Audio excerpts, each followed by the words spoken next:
पंजाब के चुनाव आए तो पंजाब विरोधी सोच रखने वालों को, भारत विरोधी सोच रखने वालों के साथ हाथ मिला ले, उनके साथ बंद कमरे में गुफ्तगू हो। हर वो ताकतें जो देश के खिलाफ हैं उनके साथ इनके गठबंधन दिखते हैं। और अब जब दुनिया भर पे युद्ध का संकट है, इजराइल फलस्तीन, Israel Hamas, Israel Iran, Ukraine Russia का युद्ध चल रहा है, दुनिया के अलग अलग देशों में तनाव है, तब ये कहते हैं राहुल गांधी जी कि परमाणु हथियारों को समाप्त कर दिया जाए। ये सारी बातें मैं इसलिए बता रहा हूं कि मोदी सरकार में एक और देश की सीमाएं सुरक्षित हुई, सेना मजबूत हुई, व्यापार और बढ़ा। हम दुनिया की 10वीं बड़ी अर्थव्यवस्था थे, आज दुनिया की 5वीं बड़ी अर्थव्यवस्था बने। लेकिन देश में विकास भी हुआ तो विरासत को भी बल मिला। अफगानिस्तान में सिखों पर आपदा आई तो वहां पर 3-3 जहाज भेजकर 3 बार गुरु ग्रंथ साहब और सैकड़ों सिख परिवारों को वापस बुलाया गया, सुरक्षित लाया गया। यही नहीं, 550वां प्रकाशोत्सव गुरु नानक देव जी का, 400 गुरु तेग बहादुर जी का पूरे धूमधाम में जी देश के हर राजभवन से लेके अलग अलग स्थानों पे मनाया गया। नरेंद्र मोदी जी के नेतृत्व में 6800 किलोमीटर, 6800 किलोमीटर बॉर्डर पे सड़कें बनी हैं, सीमाएं सरहद और सुरक्षित हुई है, सेना सशक्त हुई है और आत्मनिर्भर भारत के बल पर हमारी सेना को रक्षा उत्पादन भी भारत का मिला है। 1 लाख करोड़ से ज्यादा के डिफेंस इक्विपमेंट भारत में बने।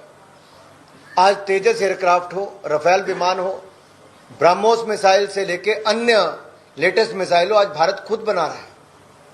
दूसरा, मैं देख रहा हूं बड़े कैमरों के बजाय सबके हाथ में मोबाइल फोन है। यहां से 6 साल पहले चाइना से आते थे, वियतनाम से आते थे। इंडिया सेकंड लार्जेस्ट इंपोर्टर था, आज सेकंड लार्जेस्ट मैन्युफैक्चरर बन गया। आत्मनिर्भर भारत, 4 लाख करोड़ की मैन्युफैक्चरिंग पिछले साल केवल मोबाइल फोन की हुई है। और एप्पल जैसी आईफोन वाली कंपनी ने आके 1.5 लाख लोगों को नौकरी दी, 1,20,000 करोड़ का उत्पादन एक्सपोर्ट किया। ये तो एक सैंपल है। टॉयज, खिलौने दुनिया से आते थे, आज 85-87% हिंदुस्तान में बनते हैं। मोबाइल फोन 99% हिंदुस्तान में बनते हैं। मरीन एक्सपोर्ट 5 बिलियन से 9 बिलियन हो गया। ये सारी बातें मैं इसलिए बता रहा हूं कि मोदी सरकार में एक और देश की सीमाएं सुरक्षित हुई, सेना मजबूत हुई, व्यापार और बढ़ा। हम दुनिया की 10वीं बड़ी अर्थव्यवस्था थे, आज दुनिया की 5वीं बड़ी अर्थव्यवस्था बने। लेकिन देश में विकास भी हुआ तो विरासत को भी बल मिला। और मैं पंजाब में एक बात बड़ी गंभीरता से कहना चाहता हूं, नेहरू जी की गलती के कारण करतारपुर कॉरिडोर और हमारा गुरुद्वारा, ऐतिहासिक गुरुद्वारा क्यों नहीं मिल पाया? क्यों दूरबीन लगा के दर्शन करने पड़ते थे? नरेंद्र मोदी जी ने करतारपुर कॉरिडोर बनवाया, हेमकुंड साहब में रोपवे बनवाया। अफगानिस्तान में सिखों पर आपदा आई तो वहां पर 3-3 जहाज भेजकर 3 बार गुरु ग्रंथ साहब और सैकड़ों सिख परिवारों को वापस बुलाया गया, सुरक्षित लाया गया। यही नहीं, 550वां प्रकाशोत्सव गुरु नानक देव जी का, 400 गुरु तेग बहादुर जी का पूरे धूमधाम में जी देश के हर राजभवन से लेके अलग अलग स्थानों पे मनाया गया। वीर बाल दिवस, साहबजादों की शहादत पर नरेंद्र मोदी की सरकार ने किया।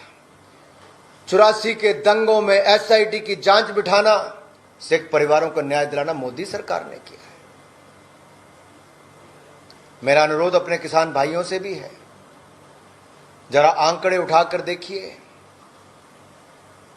कांग्रेस ने 10 साल 2004 से 14 तक 5.5 लाख करोड़ रुपए की एमएसपी में खरीद की। नरेंद्र मोदी की सरकार ने 18,40,000 करोड़ रुपए की खरीद की है।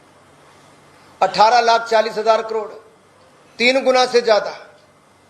और मैं गेहूं का कहूं तो गेहूं 2,80,000 करोड़ का खरीदा कांग्रेस ने, हमने 12,84,000 करोड़ का खरीदा है।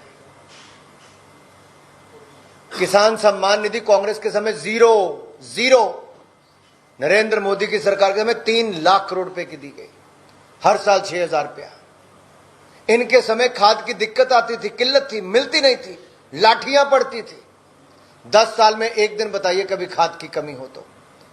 पिछले 5 सालों में अगर खाद के दाम ऊपर नीचे दुनिया में हुए, हमने बढ़ने नहीं दिए। 3-3 लाख करोड़ रुपए की सब्सिडी हर साल दी। फसल बीमा योजना में 1.5 लाख करोड़ की सब्सिडी हमने दी है, 1,54,000 करोड़ की। कांग्रेस के समय कुछ नहीं मिला जी।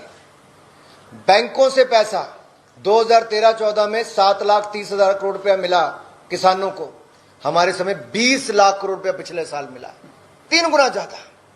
सिंचाई योजनाओं को हमने बल दिया, अन्य सुविधाएं हमने बनाई।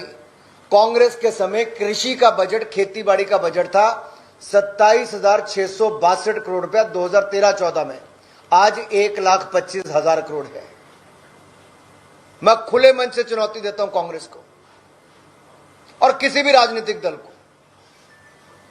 इन आंकड़ों को देख लीजिए। मोदी सरकार का किसानों के प्रति खरीद भी दुगनी की, दाम भी दुगना किया।